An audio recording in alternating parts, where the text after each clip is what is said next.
What's going on, you guys? Nick here with Nick Strength and Power. I've got a couple of interesting stories for you guys today. The first story that I've got for you guys today, a physique update from Ramon Dino. A very impressive physique update from Ramon Dino, where according to the Brazilian media outlets, he's weighing 114 kilos in this update, much heavier than he weighs on stage. This is 251.3 pounds, which is about 14 kilos above his weight limit, roughly 30-something pounds above his actual weight limit for classic physique.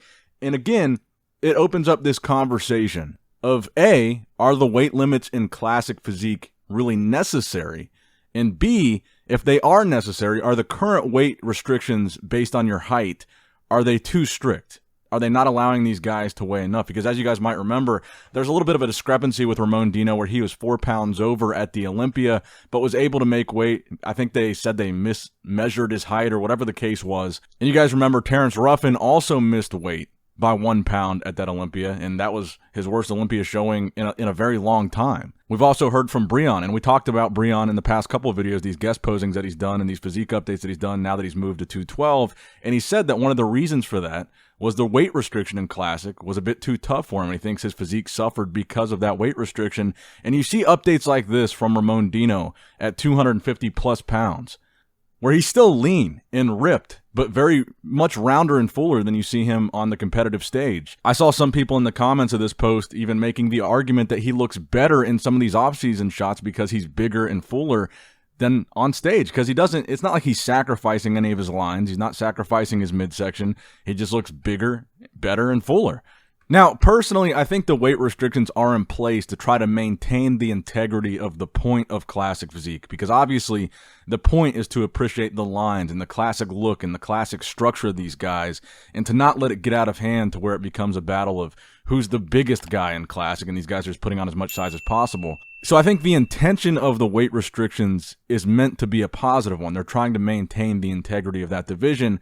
Are the restrictions too harsh is probably more so the question, because I really don't think it should be unrestricted. But it's a really difficult question because the way they do it by height, you could argue it gives some of the shorter guys a disadvantage because these taller guys like Chris Bumstead have these much higher weight limits to the point where most of them, I don't even think Chris has met the limit yet. And he's a taller guy, and I think he's still got like more than 5 pounds to fill out his limit. Whereas some of the shorter guys are like immediately over their limit and struggle to make weight. So it's a difficult question because while I feel like if you left it unrestricted and these guys could weigh whatever they wanted, yeah, you could still maintain some integrity because the guys that are winning are still going to be the guys that best fulfill the classic physique standards and criteria.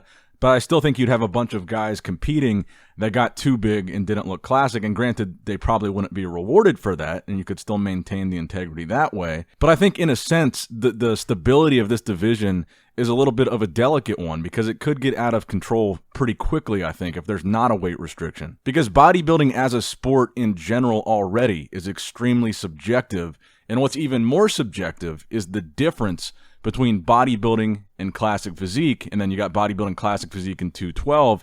And then if you left classic physique unrestricted, at what point does classic physique then just become like bodybuilding light, where you don't have mass monsters? And then it kind of blurs the lines between divisions. At least with the weight restrictions, you have a clear cap on what that difference is. You have a numerical objective cap on what the difference is between classic and bodybuilding. And that's the issue with such a subjective sport, is when you start to blur those lines, if you took away that restriction, would classic physique just kind of become bodybuilding light? So that's the question I want you guys to answer in the comment section below. Your opinion on the classic physique weight limits.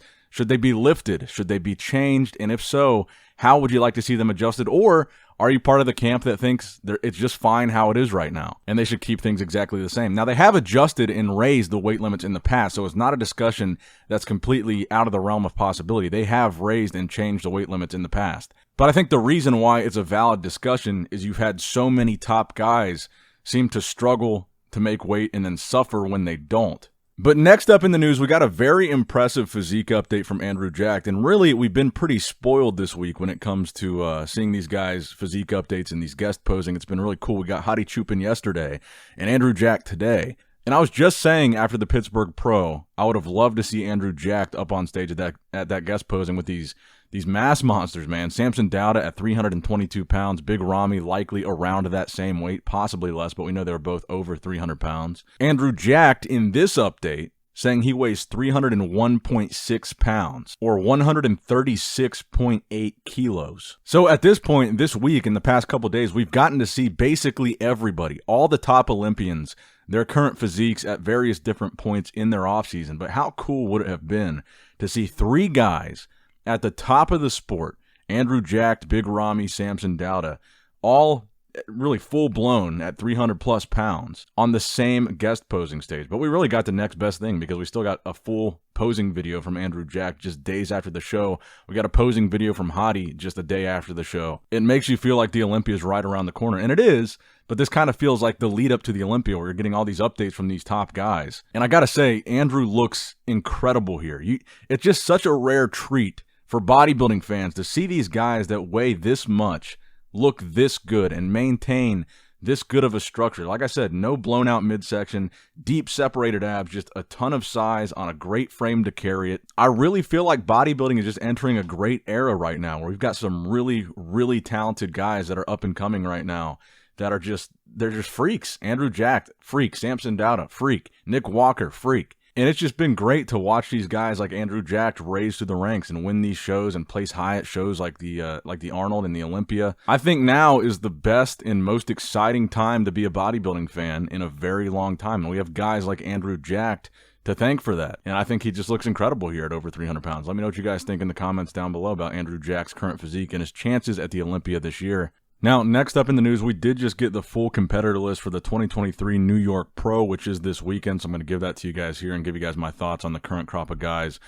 For men's open specifically, you've got Slavoj Bednar, Tonio Burton, Max Charles, Leonardis Cardoza, Delfino, Walter Debs, Jason Hebert, Mike Halusi, Josef Kvetin, Keonwoo Park, Joe Seaman, Nate Spear, Robin Strand, Stuart Sutherland, Brent Swanson, Marius Tomzuk, and Eric Wood. So honestly, I was wondering how this lineup was going to shake out because I really hadn't heard any recognizable big names commit to doing the New York Pro this year. And that was kind of the case when Blessing won. It wasn't the deepest lineup last year either. I think the two most familiar names here are Max Charles and Tonio Burton. And I'm going to tell you guys why. I think Tonio Burton is really the standout in this lineup for me. After he won that Legion Sports Festival, I was very impressed with the package that he put together at that show. And these updates that we've been seeing from him leading into this show, and I believe he's also doing Cali right after it, the Cali Pro. I mean, he looks ridiculous, even though he didn't place that well at the Olympia, and I think that could have been he just got outsized. But in this lineup, based on the updates that we've seen from Tonio so far, I think, honestly, he's one of the favorites to win this show. He looks incredible in all the updates that I've seen of him. His conditioning looks on point. He's got this crazy 3D look. I've seen people compare him to Dexter Jackson, which might be kind of a lofty comparison at this point in his career, but I can see why. And I think the detail, the definition, the conditioning that you can see in his physique at this point in his prep at just, 5 days out right now, he's going to be very dangerous. And I think he's got a real shot at winning this thing. And honestly, I am kind of surprised looking at this lineup that we don't see more recognizable names or more top guys. Because honestly, if you look at this, Tonio and Max are the only guys in this lineup that have ever been to the Olympia. To the best of my knowledge, I don't think anyone else in this lineup has been Olympia qualified or competed in the Olympia yet. And with the New York Pro being the third biggest show behind the Arnold, typically you see a lot of Olympians in that lineup. So maybe we see more guys jump in after this lineup comes out, but I think at this point, it pretty much is what it is as far as the competitor list goes. But be sure to let me know your guys' thoughts in the comments below about the current New York Pro lineup. And I do want to mention, though, Stuart Sutherland in that lineup is the beef stew guy that we saw at the guest posing with Hunter Labrada that a lot of people were talking about. He could be a threat here. But overall, it's hard to say. A lot of these names, like I said, not as recognizable. And I think that Tonio Burton, to me, is really standing out based on what we've seen from him so far. And I think I wouldn't be surprised if he's in one of those top spots when this thing wraps up this weekend. So that's going to wrap it up for the video today, guys. I hope you did, in fact, enjoy it. Make sure you leave a like and subscribe if you have not already. And as always, I love you guys. Appreciate you guys. Nick Strength and Power signing out. All right, guys, don't forget to click that like button and subscribe to this channel if you enjoy the content. Also, check out my Instagram at NickStrengthPower. my Facebook page, which is simply Nick Strength and Power, my secondary YouTube channel, Nick Strength and Vlogs, for vlogs and bonus content that you will not see on this channel, and consider subscribing to my third YouTube channel, Nick Strength and Pokemon, which is all things Pokemon and trading card games, completely unrelated to this channel. So if you're into that, give that one a look.